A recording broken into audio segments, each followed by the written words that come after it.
আসসালামু আলাইকুম, সবাইকে ওয়েলকাম জানাচ্ছি আমার চ্যানেল এবং আমার ফেসবুক পেজে।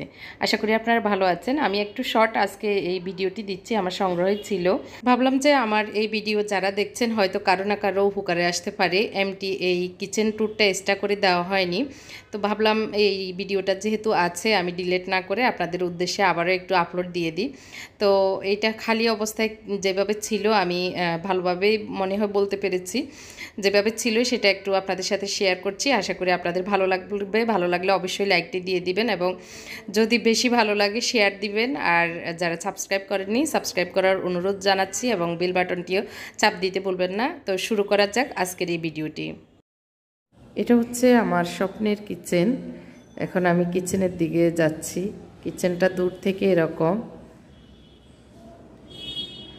কিচেনটা হচ্ছে প্রায় 12 ফিট বাই 10 ফিট, একটা রুমের সমান।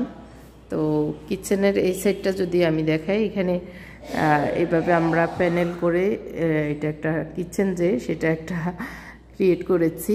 আর এই জায়গাটাতে আমি খালি যেহেতু ছিল, এটা একটা বোর্ড দিয়ে জাস্ট এইভাবে করেছিলাম। পরে মনে হলো যে 2-3টা শেলফ দিয়ে দিই, তাহলে জিনিসপত্র রাখতে সুবিধা হবে। তো এই জায়গাটা খালি আছে, এখানে ডিপ ফ্রিজ আসবে, ডিপ ফ্রিজ রাখার জন্য। আর এখানে হচ্ছে খালি জায়গাটাতে আমাদের মাইক্রো ওভেনটা আসবে। আর এখানে হচ্ছে পুরা ক্যাবিনেট আর কি। ক্যাবিনেটটা উপরে আমি গ্লাস দিয়ে দিয়েছি, ওখানে লাইট সেট আপ করবো, এর জন্য দেখতে ভালো লাগবে। আর হচ্ছে এখানে ওভেনের নিচে এরকম একটা ট্রে দিয়ে দিয়েছি। অনেক সময় ওভেন থেকে কিছু জিনিস নিতে গেলে একটু রাখতে সুবিধা হয়, তো এই জন্য এটা ট্রেটা দিয়ে দিয়েছি। এভাবে ক্লোজ করে রাখা যাবে সুবিধা মতো, আবার ইউজ করা যাবে। এখানে হচ্ছে আমার ফ্রিজটাই, এখানে এটা নিয়ে এসেছি ওই ঘর থেকে আর কি। ফ্রিজটা যেভাবে ছিল আগের পুরনো ওইভাবেই রেখেছি। ফ্রিজের জিনিসপত্র লাইন দেওয়া আছে, ওইভাবে চলতেছে। এই জায়গাটা ডিপ ফ্রিজ, আর এটা হচ্ছে আমার ডাবল ডোর ফ্রিজ। এটার উপরে ক্যাবিনেটটা আমরা ফ্রিজ যতটুকু ততটুকুই রেখেছি। যে অনেক জিনিস রাখা যাবে এরকম আর কি, অনেক বড়। তো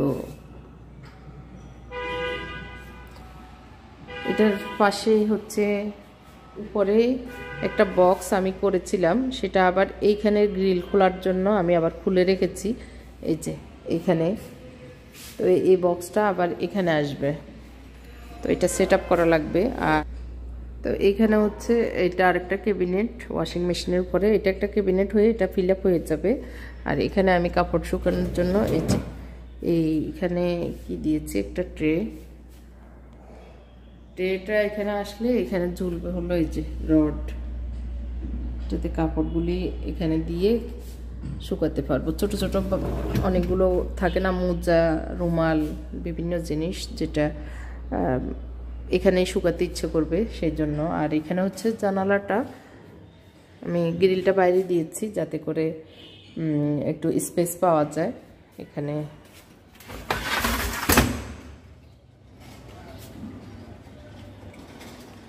এরকম দেখতে। আবার এখানে আমি একটা রড দিয়েছি যাতে করে কাপড় দিতে পারি। এখানে একটা জিএ তার দিয়েছি।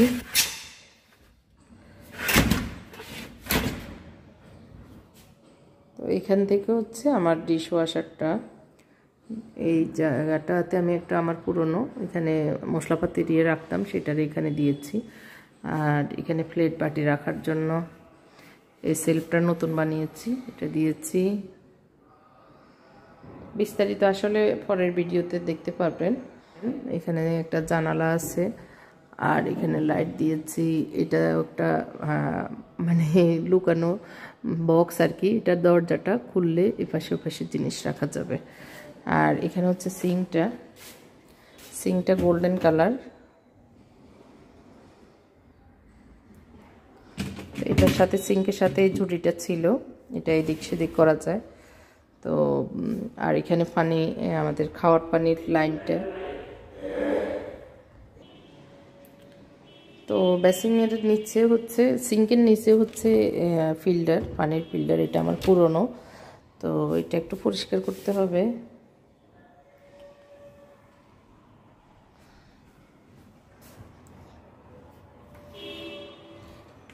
আর এখানে হচ্ছে কর্নার, এখানে আমি একটা নিচে শেলফ দিয়েছি কর্নারে, আর উপরে আরেকটা, এটা আবার উঠানো যাবে, এটা দরকার হলে নিচে দিতে পারবো, দরকার হলে উপরে দিতে পারবো, এরকম বা সরিয়ে রাখতে পারবো। এখানে হচ্ছে ইলেকট্রিক ওভেনটা দিয়েছি কর্নারে, আর এগুলি তো বক্স, আর এটা হচ্ছে কিচেন হুড, এটা কথা বলা যায়। Hello chimney, hello chimney.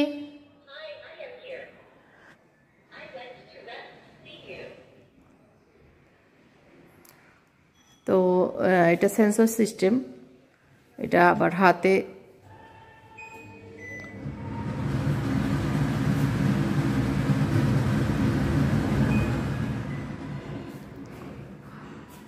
হাতের টাচ ছাড়াই এটা অফ হবে অন হবে আর কি।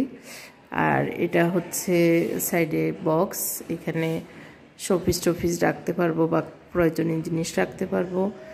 আর এখানে হচ্ছে লাইট দিয়েছি, এটা হচ্ছে এইভাবে উঠানোর সিস্টেম, হাইড্রোলিক।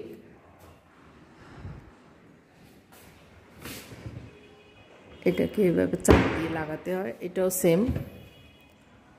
যে